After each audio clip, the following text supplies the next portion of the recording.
Hello everybody, I am here with Lily Calfee. She is from Ideal Nourishment. And Lily, I wanted to talk to you about, there's a lot of nutritionists in the world popping up. And so I wanted to learn a little bit about how you got into this field that is all about the love of food and holistic health. What brought you to this? I, right out of college, owned a pie company. Mm-hmm. So I've been a foodie for a while. I studied abroad in France and really fell in love with food, and went to school for art, so thought I was rather unemployable, so I started a pie company. And it was really awesome, and I got to learn about local food and food systems and food politics and connect with farmers, and 3 years in I was like feeling really crappy a lot of the time. But you were making pies. Yeah, so the idea was, you know, make a really high quality local product, like support the local economy by connecting with all these different food producers, and connect immediately with my community, because mostly I sold through farmers markets, so I got to actually see the people who enjoyed my product. And all that was great. And what wasn't great was that I was on a wicked sugar and caffeine roller coaster. So you mean that you were eating local and organic homemade pies, and that wasn't healthy? Well, I was eating them for breakfast. I love that, because and I think it's for lunch and usually for dinner. I think that's an important thing to talk about too, right. Because how often do we see a box of gluten-free, vegan, yeah. organic, local cupcakes? Yes. Like maybe it's still a cupcake. Yeah, it's still sugar, and pie goes so well with coffee, so for me it was coffee too. And I just was feeling really burnt out. Like the thought that I had when I woke up in the morning was, I can't do this. And I actually had a customer who was like, come to this workshop that I'm teaching on sugar and sugar cravings and protein deficiency, because I was a vegetarian. Mm-hmm. And it just like cracked my world open. And within 6 months, I had sold off all the pieces of the company, rented out my house, broken up with my boyfriend. That's a lot of life changes. Everything. And I went back to school for nutrition. And you started eating meat? And I started eating meat. That's and a the lot first of changes. meat that I ate was venison, which was like jumping right in. Mm-hmm. But yeah, it was good for me. And then I know that you went to the Institute of Integrative Medicine, mm-hmm. And so that taught you a lot of different holistic methods and different styles. Yeah. And it's a fantastic school. So I just want to acknowledge you for you definitely have the chops. So now this has brought you to doing this in Ideal Nourishment. So who is it that you work with, and what is it that you really do with these people? Yeah, great question. I work with women mm-hmm. who struggle with emotional eating, mm-hmm. And that shows up as a bunch of different medical conditions, but the juice of it is the same. So I work with women who are overweight or have IBS or are underweight or have like skin problems that they're dealing with, but it comes down to, I eat because I'm trying to fill a hole, not because I'm hungry and nourishing myself. So the work that I do is about, you know, taking your power back, eating from a place of like, this is what makes me feel fantastic, rather than I'm eating this because I would really rather not feel this over here. Mm-hmm. So how is it that we lose that power? Like you say on your website, you talk about healing our relationship with our bodies. Yeah. So I was wondering, how do we kind of get into a not so good relationship with our bodies? Yeah, I think it happens differently for different people. There's like the acute version, which is in 4th grade, someone calls you thunder thighs, and that's it for the rest of your life. You think that just thunder struck thighs. home. Yeah. And then the other, just as bad, is like this slow motion. It's just being socialized. You know, girls are watching movies and seeing ads that say your eyes are supposed to be blue, and your skin is supposed to be white, and your teeth are supposed to be white, and your thighs are supposed to be lean, and this is how you're supposed to look. Right. Yeah, and there's supposed to be space. and you just sort of learn that in the same way that you learn, you know, the word for cup, and that the sky is blue, and that, you know, every force has an opposite and equal reaction, and all this stuff that you mm-hmm. learn just gets sort of integrated. And that's actually the harder part to fix. It seems so and I hate to say this because it's not even the correct word, but it seems so innate, but really it's so programmed. Yeah. So how do we fix that wound? How do we tap into that innate healing power, or that innate setting that we came with? Right. I think innate healing power has to do with taking responsibility. And so if I'm sick, what I've been programmed to do is to go see a doctor and get a prescription and take my prescription, and then I'll get better.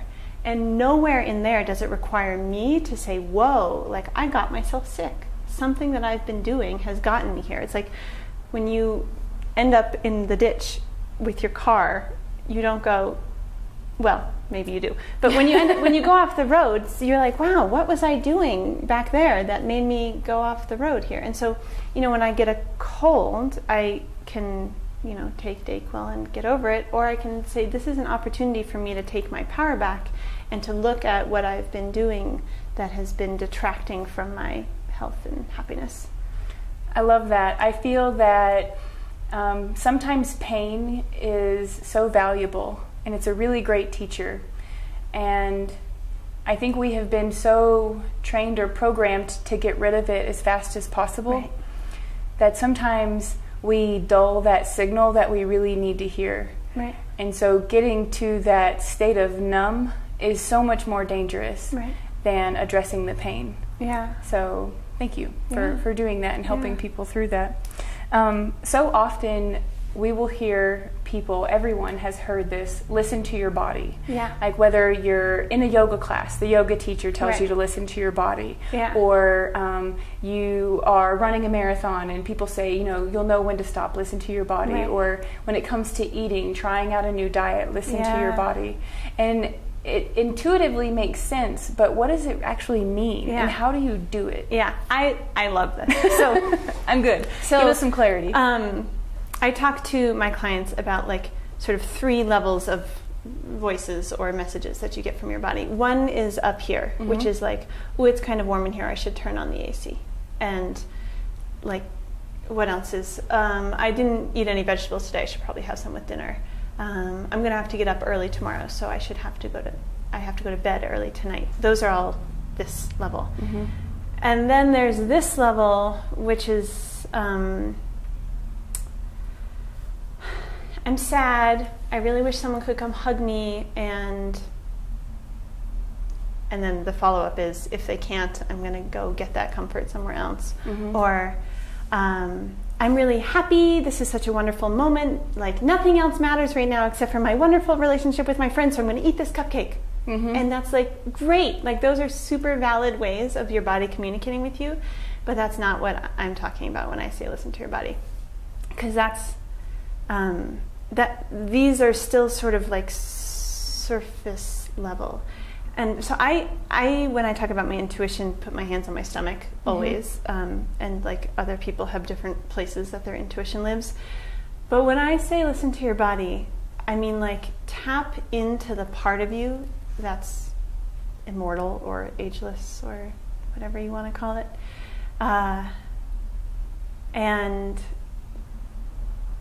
and listen to that impulse. And a really easy way to start is physically. Sitting here, if I get really slow and deep for a minute, I get some little notes about how I actually want to be sitting. Maybe I would actually like some space, or maybe I would like to relax, or maybe I'd like to take my feet off the ground, or what. Now I'm thirsty. So that's exactly it. Thirst is the thing to play with, and that's actually what I have clients play with. Is just notice when you feel a little bit off, drink some water and see if it makes it better, and that's this part of your body communicating with you. So when it comes to food and movement and exercise, it's moving and eating and resting from a place of, how do I make myself feel good, all the way in my core?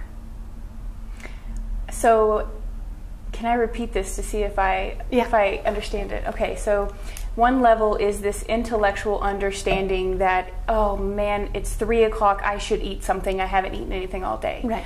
Or I didn't get enough sleep last night, I know I need to get more sleep. I intellectually know on paper. Right. Or I'm watching the news and they just discovered a brand new antioxidant, so I should probably consume that. Right, exactly. I should put the IC berries in my cereal tomorrow. Yeah. And then I understand the heart kind of aspect of it, the emotional impulse, like I'm out with all of my friends, they're all getting a drink, I don't want to get left out, so I'm going to get a drink too. Right. Yeah. Or I'm at work and I'm really, really stressed and I know that I have this chocolate in my drawer, and when I eat it, I feel really good for a second. Yeah. And then whenever you're talking about you put your hands on your gut, which made me, go with your gut. That's such a thing that, yeah. And I guess if you think of the chakra systems, this is your personal power, Yeah. So it's almost like you're asking yourself to listen to your own intuition. And I think that that's a lot more of a vague concept for people to understand. So it's not necessarily, is my tummy grumbling? No. Can you explain that a little bit more? Yeah. It takes practice is the big thing. Like, Create Happiness is my women's group, and every single month it's like, drop into your intuition. Let's just go experiment what it feels like to be operating here. This is a little like hooey-wooey, but as women, we have all of our eggs inside of us. And if we have children one day, and if we have a girl one day, we actually have all of her stuff inside of us too. You just blew my mind a little bit. So yeah, it's like a little bit scary and a little bit weird, but that's why I say like ageless, timeless, immortal. Like actually, it's also a fact. Somewhere down here, you have everything that it takes to continue the human race. Whoa. I like get goosebumps when I talk to people about this because it's a little next level. Yeah, that's crazy. Yeah. And so it's trusting yourself. It's like, there is a piece of me who knows that everything is going to be okay, that it's all going to turn out how it turns out, and I'm going to be fine either way. And I just trust that part of me to like choose the next step. So I just got struck by something really interesting. When I heard you talk, I started to immediately think about kind of evolution, the way that nature naturally works, you know. So whenever I listen to my body, it's almost as if I am making a positive, it's nature talking to me. I'm making a positive influence on the world today, but the world tomorrow also. Yeah. That's really cool. Yeah. That's really cool. That's definitely incentive to take back that personal power. Yeah. Because you matter. Yeah. You make a really big difference. Yeah. You are creating your life, and you're also, by me taking charge of my life and my world and what I want, I'm simultaneously empowering you to do the same thing, person in my sphere, but I'm also sort of giving you like a step up. You know, I'm like, here, I've figured some stuff out, or I have, people talk about, I don't want to tell my friends that I can't eat gluten. Like, it's really embarrassing to say I don't want to go out for pizza and beer. But by you owning your power, you actually give someone else the permission to be like, you know what? I feel really bad every time we go out for pizza and beer. Like, maybe I should be doing that thing that she's doing. And you like just gave them permission to own theirs. I want to talk about something that we've kind of touched on indirectly a few times. And it's that idea of tribe. Yeah. So we've talked a few times about going out with our friends. And sometimes that can be a super supportive environment. And whenever we want to do something positive for ourselves, it's so nice that we have that support group that will hold us to it or encourage us along the way, or they may allow themselves to be encouraged by our own process. But sometimes I think when we have a tribe that doesn't necessarily support our change, it can make it a lot harder. Totally. And we start to feel very different than the people that we're around. Yeah. I was wondering if you could offer any insights on that, about creating that support base, or how important it is, or what is it about that thing, about that tribe of people that sometimes we pull each other down. Yeah. I think something that happens when one person in a group starts getting really healthy or working out or going to bed early, whatever, everyone else's feathers get ruffled. And I think the reason, and my friends probably disagree with me, the reason that people's feathers get ruffled is because it's like, oh, you're doing this thing that actually makes me like wake up to the fact that I'm not taking very good care of myself, or I'm not prioritizing myself, and you're making me feel kind of bad by being pretty great. So like, I'm going to be resistant to your great changes. And there's all kinds of solutions to that problem, to being, you know, detox your friend group, or get really honest with yourself and really honest with other people about what you're doing and what you're passionate about, and, you know, what your dreams are. I like that. And even when you speak about getting honest with yourself, I feel like, again, that's probably a little bit more here than it is here. Totally. Because I can say, I need to have good cardiovascular health. Yeah. I need to work out 4 days a week for 30 minutes. Yeah. And I need to eat a lot of above ground vegetables. You know, yeah. You know, I can conceptualize what healthy is. Right. I may not have any values attached to that, though. Right. But I like that, and I can almost see it in your posture too, when you put your hands down here and talk about listening to, you know, your personal power, listening to your gut. It's almost as if you can't do that unless you get quiet. Right, definitely. I mean, that's why meditating is amazing. Like, I don't meditate every day, but definitely every day for a sec in between clients or waiting for Noah to get home or whatever, I go, oh, what's it like being alive today? Interesting. So when in a world like today, yeah, where we have traffic and deadlines and financial stress and relationship stress and the news and chemicals and, you know, media and food and all of this kind of different stimulus coming in at every place, how can we get quiet? Oh, I mean, it's a choice. Like, you leave, and while my next client comes in 10 minutes later, I have options. I can, like, check my email on my phone. I can edit the thing I'm writing. I can walk around and water the plants, or I can sit here and breathe. And I also think it's a commitment to a mindset. A lot of people are committed to the mindset of there's not enough. There's not enough time. There's not enough money. There's not enough clients. There's not enough water. And I'm really, whenever I start to like fall off of my like power track, I have just enough time. I have exactly the right amount of friends. I have the perfect amount of money. Like, those conversations, like, recommit to those, and it just makes so much more space in your life. I also don't drive, so I don't deal with traffic. That would be a good stress relief. I love that, though. That's so simple. And you said it's a choice.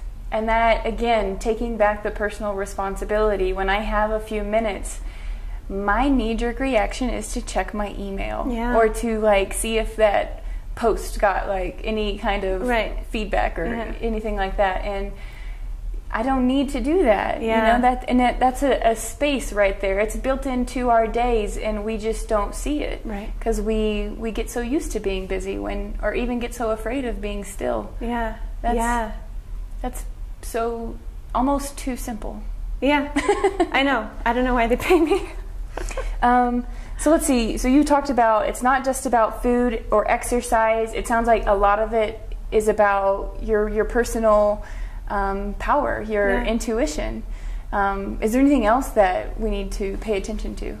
Yeah, I mean, health, I think, is feeling really good down to your core. Another word for that might be happiness or contentment. So, I don't know, we live in Boulder, and there's a lot of people who are super fit and eat a ton of above ground vegetables and are not very happy. So I am all for exercise and vegetables, and I'm also all for like self-expression and spirituality and romance and adventure and everything else that you need to feel really good all the way down. That's fantastic. Yeah. Awesome. Well, let's see. I only have one more question for you, and I kind of want to know about, I First I just want to thank you because this is so fun. Like I love getting to talk to you, and even talking to you about this stillness I can feel my own blood pressure has gone down. I feel like my breathing has slowed down a little bit. So your presence is very nice to be around. And thank you for taking the time to answer you've given such thoughtful answers, and I really appreciate that. My last question is kind of vague, so go with it wherever you want to. What is your dream? Man, this is a great question. I have a lot of dreams. I could talk about them for like 4 hours. I'm going to pick right now. I've been scheming about helping to open a naturopathic hospital in Boulder. A whole hospital? Yeah.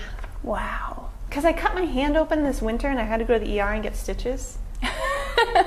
And it was horrible. Was that right in between? Yeah, I mean, cutting my hand open was horrible, but the experience of going to the hospital was also horrible.